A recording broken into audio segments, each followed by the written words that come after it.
So good morning everyone. So today magbisaya ta. Kaya nga naman para ni sa mga Pilipinas. So nga nung previously sa akong mga content English speaking karabaw bisag nagbuki-buki na akong English. Hello, trying hard. Why? Because pero ni jud akong target. So kailangan ako mag-English. Why? It's because low demand, low supply, new product.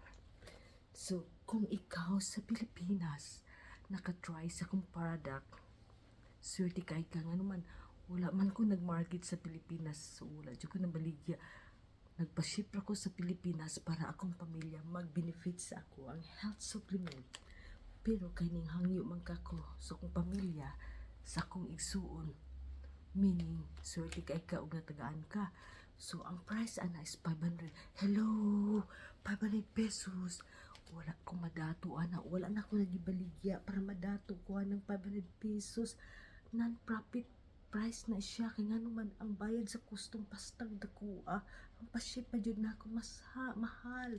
Ang product ingredients mahal. So, 500 pesos lang na. Very cheap kayo na.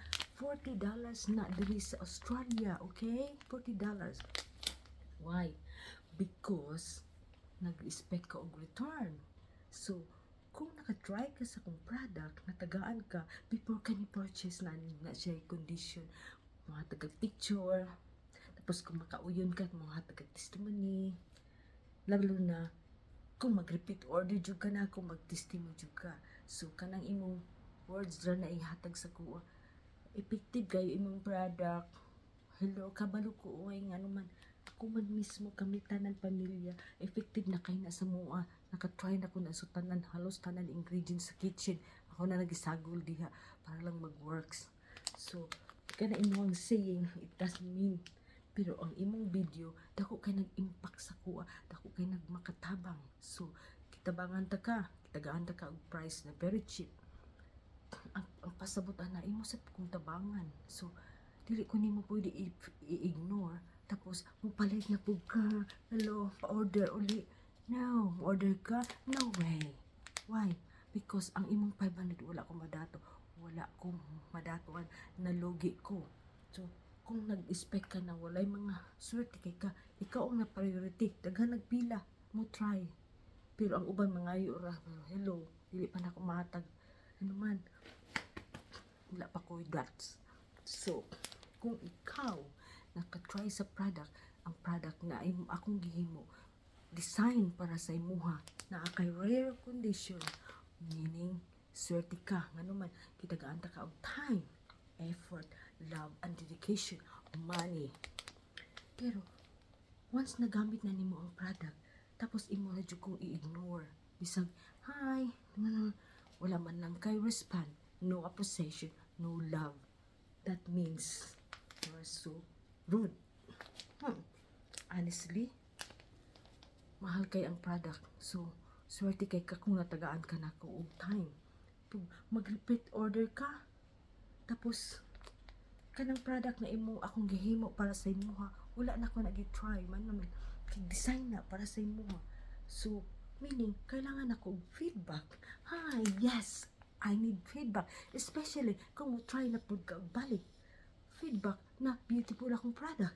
Pero, kung imo na akong i-ignore, tapos mong buy ka uli, hello, please, do not expect. Nga naman, gisira nimo akong love, akong trust sa imo, ha? Dili na ko nimo. Bahala ka diha. Ano man, daghan man kayo ko, daghan pa kay tao na gusto mo akong tabangan. Dili na ko ma-afford.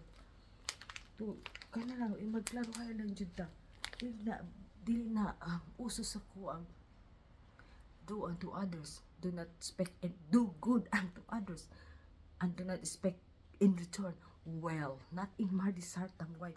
Kay kanang imong 500, wala jud ko naman dato.